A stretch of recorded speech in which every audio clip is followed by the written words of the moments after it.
Meus queridos irmãos, eu quero convidá-los que possamos abrir as Bíblias no Evangelho de Marcos, no capítulo 1. Nós estamos iniciamos pela manhã com o pastor André, uma série de mensagens no Evangelho de Marcos.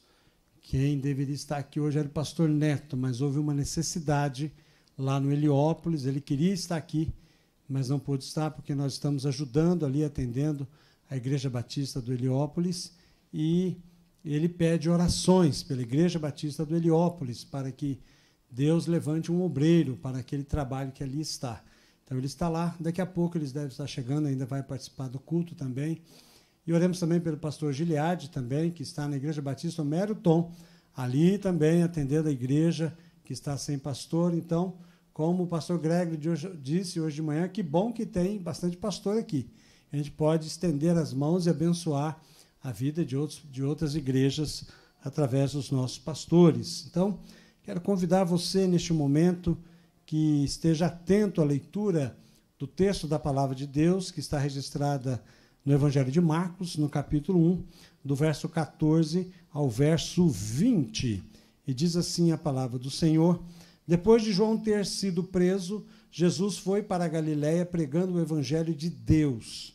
Ele dizia: o tempo está cumprido e o reino de Deus está próximo. Arrependam-se e creiam no Evangelho.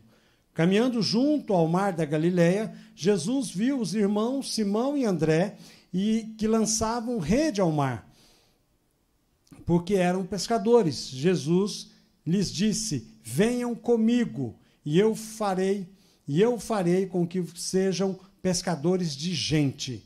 Então, eles deixaram imediatamente as redes e o seguiram.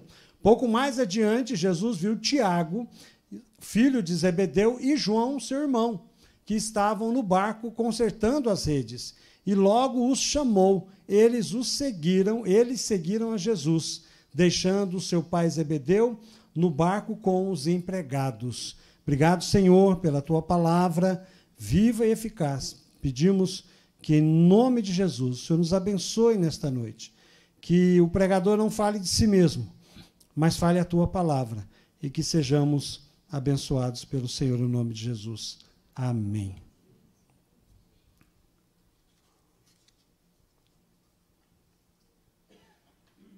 O chamado de Jesus.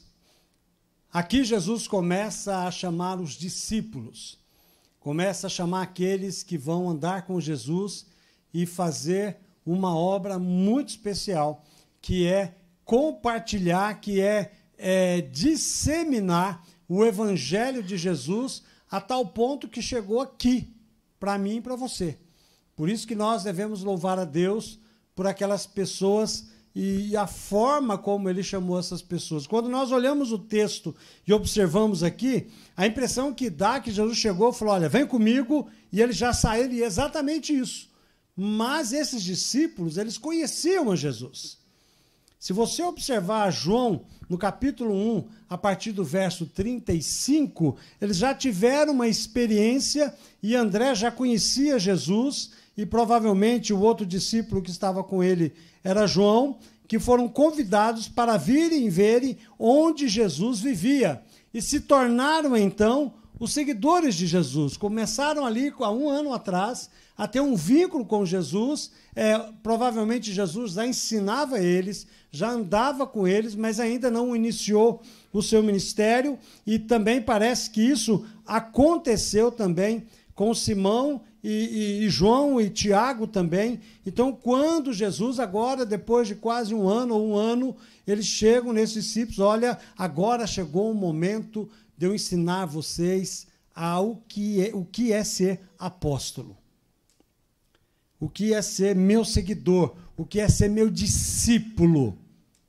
Então, Jesus começa, então, a fazer um chamado a esses homens que foram escolhidos para ser companheiros de Jesus, andar com Jesus, conhecer a Jesus, conhecer o propósito de Deus para a vida deles. Então, eles são chamados a abandonarem as suas vidas para se tornarem filhos discípulos de Jesus. Aqui quer dizer que eles deixaram tudo, eles deixaram qualquer coisa que pudesse atrapalhar a vida deles para seguir a Jesus.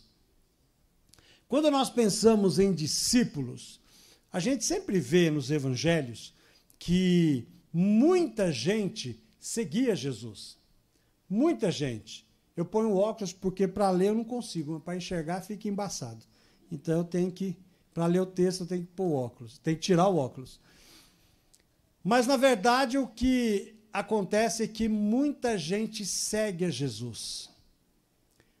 Mas nem todo mundo é discípulo de Jesus. Como é que nós podemos compreender isso? Quando o povo de Israel saiu do Egito, o texto de Êxodo, capítulo 12, a partir do verso 38, diz que quando o povo de Israel saiu um misto de gente. Muita gente que não era israelita, muita gente que não era dos escravos, foram juntos. Por que foram juntos? Porque viram os milagres. Viram o quão poderoso é o Deus de Israel. Eu vou estar no meio desse pessoal. Se esse pessoal está sendo abençoado desse jeito, vai que respinga em mim. Eu também quero ser abençoado. Então, esse povo caminha. E assim sempre foi na história do povo de Israel e continuou na história da igreja e até hoje está na história da igreja. Faz parte da igreja. Você tem muita gente que vem à igreja, participa da igreja, mas muita gente não é discípulo de Jesus. Nós vamos ver algumas características aqui do discipulado, do chamado, o que precisa acontecer para que realmente alguém possa ser discípulo de Jesus. E o que nós vemos aqui no texto e começamos a observar é que Jesus faz um chamado. E quando nós lemos o texto ali, a partir do verso 14, Jesus vai dizer o seguinte: depois de João ter sido preso, Jesus foi para a Galiléia pregando o evangelho de Deus. Ele dizia: o tempo está cumprido e o reino de Deus está próximo. Arrependam-se e creiam no evangelho. Aqui nós temos duas ações. A primeira ação que o pastor André disse hoje pela manhã: arrependimento. Para que você se torne um discípulo de Jesus, você precisa se arrepender. E pela manhã o pastor André fez algo muito interessante quando ele diz: se arrepender do quê? Qual é o pecado? Qual é o pecado que te impede de ser discípulo de Jesus? O que impede você de fazer a vontade de Deus? Arrependimento é uma tristeza genuína pelo pecado. É você realmente sentir o peso do pecado, é romper e ao mesmo tempo em que você reconhece o seu pecado, você rompe com esse pecado. E ao romper este pecado, você está então se colocando numa nova posição, numa nova mentalidade, numa nova ação no seu coração, numa nova postura da sua vida. Como que eu quero ilustrar isso para você? Tem um texto na palavra de Deus, lá em Lucas capítulo 13, a partir do verso 11, o texto diz que chegou ali uma mulher possuída de um espírito de enfermidade. Havia 18 anos, ela andava encurvada. Ela estava andando encurvada, sem poder se endireitar de modo nenhum. Ao vê-la, Jesus a chamou e lhe disse: mulher, você está livre da sua enfermidade. E impondo-lhe as mãos, ela imediatamente se endireitou e dava glória a Deus. A pessoa, quando recebe a Jesus e está com Jesus e é livre do pecado e arrepende do seu pecado, a postura dela é uma postura diferente. É uma nova postura, ela não anda mais encurvada como escrava do pecado, mas ela está livre, olhando sempre para frente. Um dia desse eu estava passando no corredor, aqui, e eu estava passando de cabeça baixa. Eu não sei porque estava pensando em alguma coisa, estava o culto estava acontecendo, e Carlinhos olhou para mim e falou assim, não ande de cabeça baixada. Lembra, Carlinhos? Não ande de cabeça baixada. É verdade. Eu sempre que eu ando na rua, eu olho de cabeça para cima, Carlinhos, para não tropeçar. Mas é exatamente isso, a postura de alguém que tem Jesus como Salvador e Senhor. É a postura de alguém que talvez não saiba o que vai acontecer amanhã ou daqui a um ano, mas eu sei que a vida será uma vida abençoada porque Jesus está no controle dessa vida. É alguém que tem a postura de olhar para frente, para o autor e consumador da sua fé, sabendo que Jesus está com ele, o está abençoando, tem propósito na sua vida, sabendo que pode ter lutas e dificuldades, mas andando com Jesus sempre será uma vida diferente. Não deixando ser amarrado pelas coisas deste mundo, não deixando ser preso pela escravidão do pecado, mas andar livre, fazendo a vontade do Senhor. É isso que o Senhor quer para cada um de nós quando nos chama para o discipulado. Arrependimento. Eu lembro de alguém desta igreja, que é diácono ainda desta igreja, e ele uma vez disse, quando eu era criança, tinha minha adolescência, o pastor pregava sobre pecado, o peso do pecado, né? E eu fazia, eu não sentia o peso do meu pecado. O pessoal falava, o pastor fala disso, ora, mas eu não sinto aqui o peso do meu pecado. Aí alguém disse para ele, ora a Deus. Para que ele orou? Ele disse que ele ficou 3 dias e 3 noites chorando o peso do seu pecado, porque Deus mostrou para ele. E a mãe dele ficou preocupada. O que está acontecendo com esse menino? Esse menino está doente. E o pai ficou preocupado. O que está acontecendo com esse menino? Esse menino está doente. E ele só chorava, ele não queria conversar com ninguém. Aí chegou uma tia dele lá na casa dele. O que está acontecendo? Eu vou declarar o nome do irmão, é o Paulinho Valeriano. Ele está lá no quarto, lá, ninguém sabe o que está acontecendo com ele. E ela foi lá, vou lá ver. Abriu a porta, olhou para ele. Ele olhou para ela. Ela não falou nada, ela fechou a porta e disse assim, o que Paulo está acontecendo é problema dele e Deus. Deixa ele. Isso vai passar. E ele falou assim, aqueles 3 dias foi o dia da minha conversão. Foi quando eu realmente senti o peso do meu pecado. E eu pedi perdão a Deus. E Deus me libertou. Essa é a vida de alguém que realmente reconhece o seu pecado e se arrepende do seu pecado. Enquanto nós não reconhecemos a nossa fragilidade, enquanto nós não pedimos perdão a Deus, enquanto nós não confessamos o nosso pecado, você não pode ser discípulo de Jesus. Você pode ser um seguidor de Jesus, mas não um discípulo de Jesus. Porque o discípulo de Jesus está sempre com ele. Vou te dar um outro exemplo. Jesus falou para uma multidão, vocês estão atrás de mim porque eu dou pão e dou peixe para vocês comer e eu curo vocês. Mas quem quiser vir a mim, tem que negar a si mesmo, tem que fazer o que eu faço, tem que comer da minha carne e beber do meu sangue. Jesus está dizendo, tem que viver como eu vivo. Sabe o que essa turma falou? Estou fora. Esse discurso é muito pesado, quem pode suportar? E foram todo mundo embora. Quem ficou? Os discípulos. Poucos discípulos. Jesus olhou para eles e disse o seguinte, eles foram embora. Vocês querem ir também?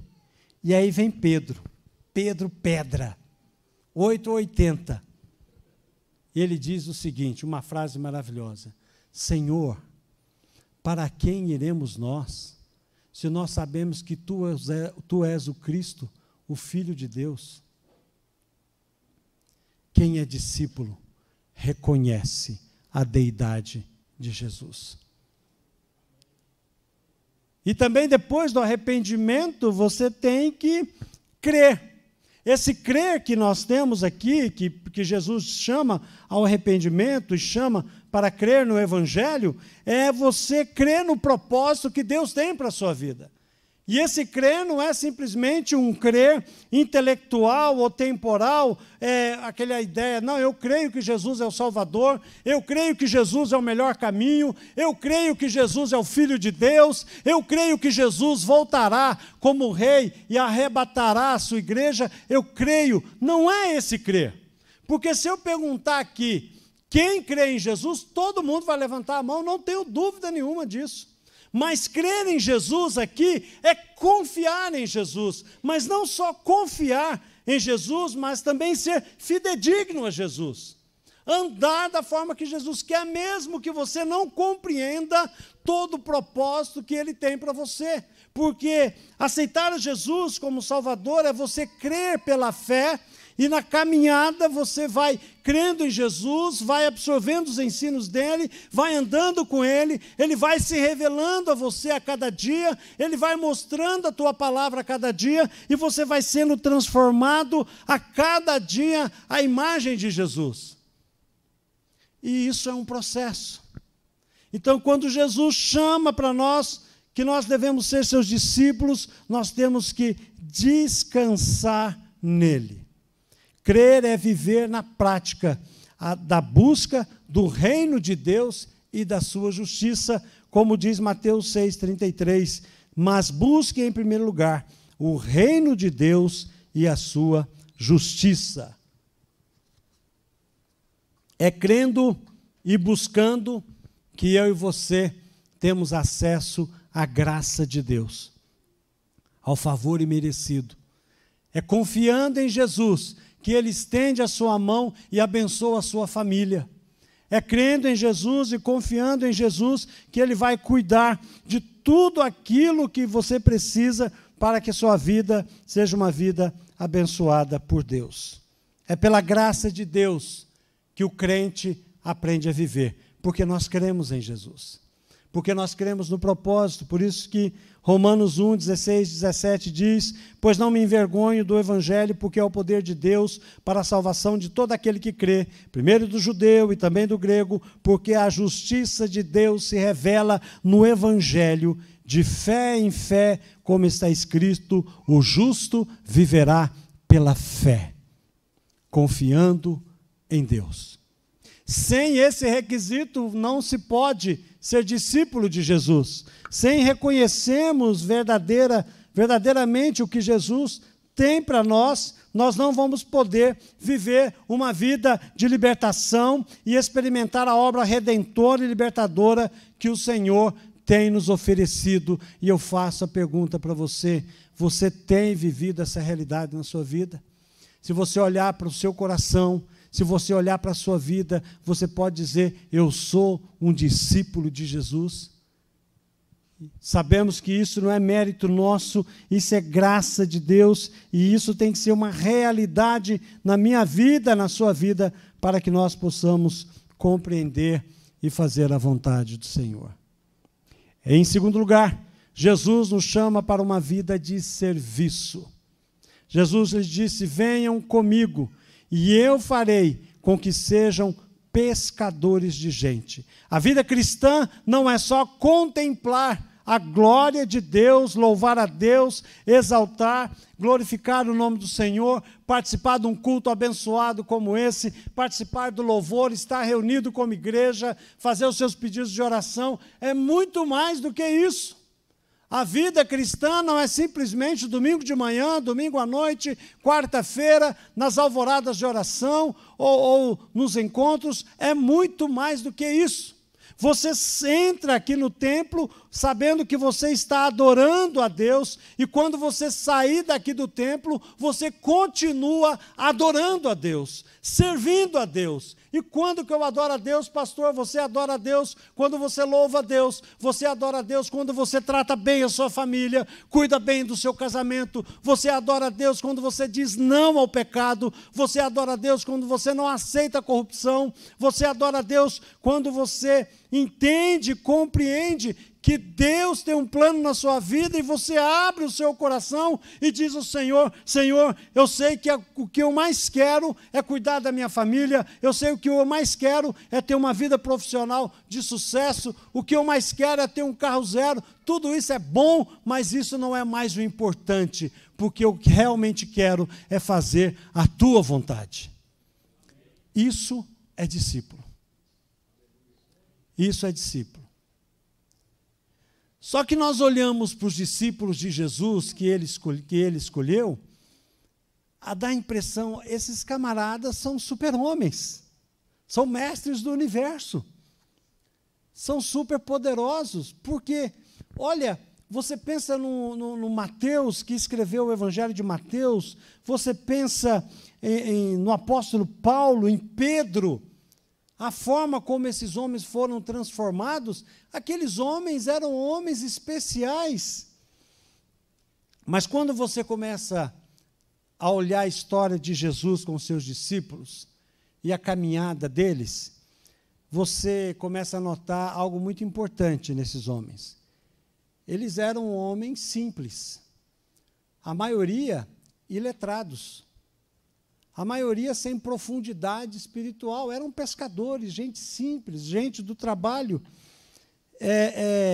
Eles vão se mostrar homens, muitas vezes, medrosos, inconstantes, covardes. Basta você ver, depois de 3 anos andando com Jesus, o que aconteceu quando Jesus foi prego e foi preso. Todos fugiram. E o mais novinho fugiu nu. Porque tentaram arrancar ele, se esquivou todo e saiu correndo, fugindo. O seu melhor amigo negou ele 3 vezes. Então, eram homens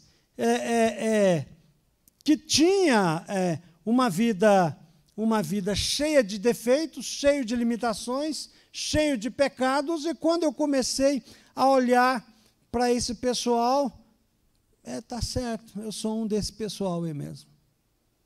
Nós somos assim. Jesus chamou gente que é gente, como você e eu. Gente incapaz, gente sem nenhuma capacidade de poder fazer a obra do Senhor. Mas Jesus ensina algo para Pedro muito importante. Quando Pedro é restaurado, lá no capítulo 21 de João, quando Jesus pergunta para ele, Pedro, você me ama mais que essa turma toda aqui? E Pedro vai dizer assim, que eu gosto do Senhor para caramba, mas fazer o que o Senhor fez por mim, eu não dou conta não. Quando Pedro reconheceu a sua fraqueza, Jesus disse para ele assim, agora você está pronto para pastorear as minhas ovelhas. Porque quem faz a obra de Deus na nossa vida não somos nós. É o Espírito Santo que faz. Quando você abre a boca para testemunhar de Jesus, aí depois você termina, como eu um dia terminei de pregar o Evangelho para alguém, e que foi a primeira vez, eu acho, eu fiquei muito feliz, e eu falei, puxa vida, eu fiz, eu preparei, eu preguei o Evangelho. Sabe nada, inocente? A gente aprende que é o Espírito Santo quem nos usa. Nós somos só instrumentos de Deus. Por isso, quando Jesus chama você ao discipulado, e um dos trabalhos, entre tantos que você tem que realizar, é testemunhar de Jesus, fique tranquilo. Porque se você for na dependência de Jesus, a hora que você abrir a sua boca, é o Espírito Santo que vai usar a sua vida. É Ele que vai falar através de você tudo aquilo que você aprendeu. Significa que você tem que estudar a Bíblia. Significa que você tem que ter uma vida de oração. Significa que você tem que estudar a vontade do Senhor e aprender o Evangelho para você testemunhar. Porque na hora que você for estar naquele momento em que vai pregar o Evangelho, Deus vai usar a sua vida e o Espírito Santo vai falar através da sua vida. É isso aí. Esse é Jesus e o Evangelho que nos chama. Gente como eu e você, gente simples. E em terceiro e último lugar, Jesus chama pessoas que têm o coração ensinável. Veja só o texto. Eles então deixaram imediatamente as redes e o seguiram. Pouco mais adiante, Jesus viu Tiago, filho de Zebedeu, e João, seu irmão, que estavam no barco consertando as redes, e logo os chamou. E eles seguiram a Jesus, deixando seu pai, Zebedeu, no barco e com os empregados. Jesus procura pessoas que querem aprender com ele. Jesus procura pessoas que querem realmente viver dentro da vontade dele. Jesus procura pessoas que têm um coração ensinável, pessoas que querem realmente fazer a vontade do Senhor. Ele diz duas palavras no texto: venham comigo, e depois chama os outros dois discípulos. Jesus está chamando a mim e a você para fazer algo que os anjos foram impedidos de fazer, que é viver aqui como Jesus viveu, que é pregar o Evangelho. E para que você possa fazer isso, você precisa realmente ter certeza da sua salvação em Jesus. E você que é salvo, você precisa ter a convicção de que você está fazendo aquilo que o Senhor quer na sua vida. Talvez você pense, pastor, eu olho esse texto, eu penso que esse texto não é para mim, talvez esse texto é para os pastores, para os evangelistas, para os missionários. Não! Esse texto aqui, tudo que nós aprendemos aqui, é para o Ronaldo. É para mim.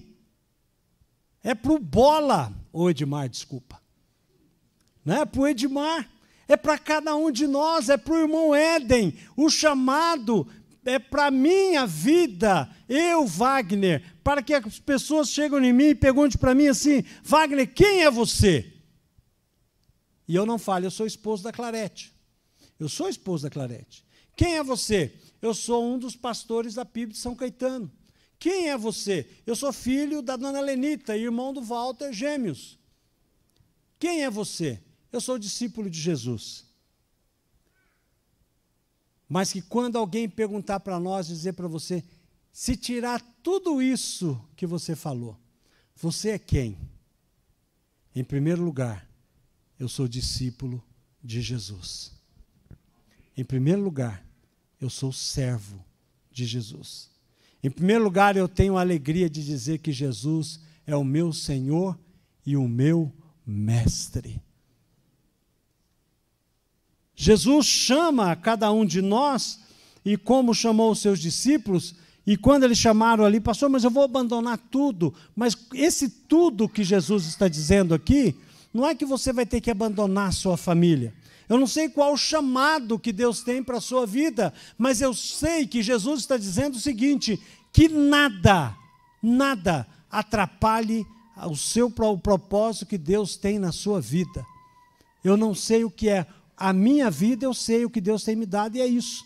Para a sua vida, talvez Deus tenha um chamado para você abençoar a vida da sua família, abençoar no seu trabalho, mas aonde você estiver, Jesus está dizendo, ande como meu discípulo. Que nada possa prender você, que nada possa fazer você dizer, olha, eu vou pensar se eu vou dizer que eu sou crente aqui ou não, se eu tenho Jesus ou não, eu não sei qual que é o ambiente aqui, eu não sei se eu posso partilhar o evangelho aqui, não sei se é possível, porque nós aprendemos na palavra pastor, que no texto da palavra de Deus de Eclesiastes diz que existe tempo para tudo. Então, pastor, existe tempo para pregar e tempo de ficar calado. Só que a revelação, ela é progressiva. Isso nós aprendemos bem aqui na PIB. A revelação, ela é progressiva. Eclesiastes diz que há tempo para tudo. Mas lá no Novo Testamento, em 2 Timóteo, capítulo 4, Paulo nos ensina: pregue a tempo e fora de tempo. Todo tempo é tempo de testemunhar daquilo que Jesus fez na sua vida. E é para isso que nós somos chamados. É assim que se identifica um discípulo de Jesus. Não há vergonha, não há medo. Semana que vem nós vamos lá para Miracatu. E eu gosto deste mundo, eu sou meio ousado para pregar para esse pessoal. E às vezes o pessoal fica meio tímido. A gente queria entrar, tal. Eu chego lá e falo assim: eu quero entrar aí, orar e beber um copo d'água. Vamos lá? Pode ser? Né? E às vezes você constrange a pessoa. Às vezes tem que ser. A Bíblia diz que nós temos que ser ousados, não mal educados, mas ousados. Porque nós estamos levando o melhor deste mundo, que esse mundo pode ter para as pessoas. Você é alguém que a única forma do mundo ver a igreja é através de você, é da sua vida. É através da sua vida que as pessoas podem ver Jesus. É através da sua vida que as pessoas podem ver o Evangelho. É através da sua vida que as pessoas podem ver a transformação que Jesus faz, como fez na vida daqueles discípulos, fez nas nossas vidas e fará na vida de tantos que nós vamos pregar e vamos testemunhar.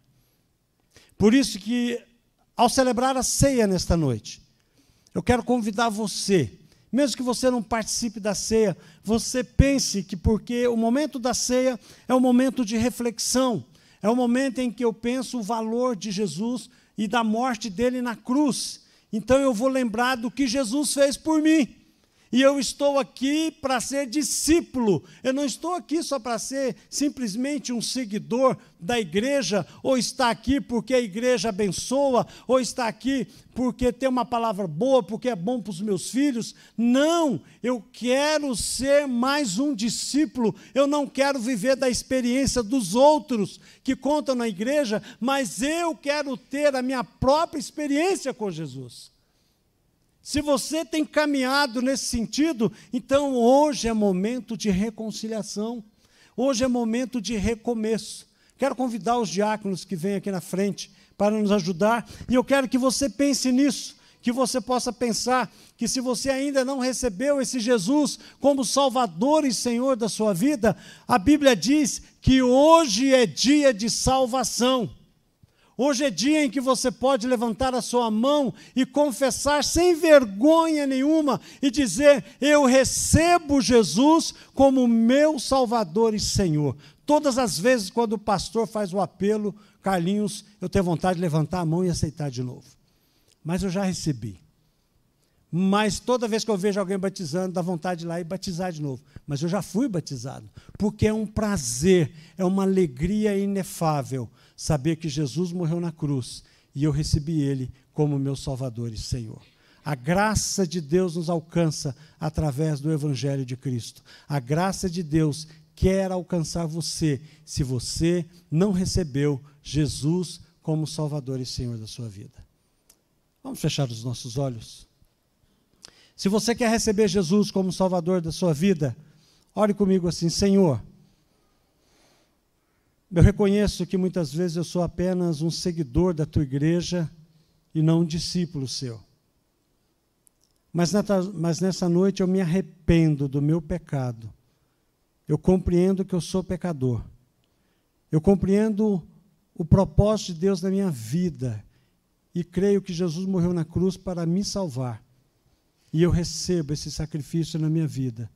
E peço, escreva o meu nome no livro da vida. Amém. Vamos todos ficar de olhos fechados? Se você nunca fez essa oração e quer receber Jesus como Salvador, levante a sua mão. Eu gostaria de orar por você. Esse é um momento muito especial. Eu não vou me prolongar aqui, mas é um momento muito especial. Nós não sabemos o dia de amanhã. Enquanto você tem vida, você tem oportunidade. Mas nós não sabemos o dia de amanhã. Por isso que eu quero que você se apresse na sua decisão. Se você quer receber Jesus como Salvador, levante a sua mão, corajosamente, eu quero orar por você, porque essa é a melhor e a maior decisão da sua vida. E eu tenho certeza que Deus há de abençoá-lo. Tem alguém aqui que queira receber Jesus como seu Salvador? Você que está em casa também pode receber Jesus como seu Salvador. O convite está lançado, o desafio está lançado. A minha oração é que você não durma essa noite antes que você tome a decisão de receber Jesus como seu Salvador e Senhor. E nós que somos da igreja e nós que caminhamos com Jesus, esse é o momento em que nós vamos orar a Deus, confessar os nossos pecados e pedir que o Senhor tenha misericórdia de nós. Sabemos que Deus é o Deus do recomeço e Ele vai nos abençoar. Quero convidar você que com os olhos fechados, silenciosamente, ore a Deus, diga: Senhor, perdoa, Senhor, eu tenho agido de forma relaxada na Tua obra, eu não tenho seguido o Senhor como discípulo, Pai, mas a partir de agora, Senhor, eu faço compromisso com o Senhor, de andar dentro da Sua vontade e de fazer a Sua vontade, Pai.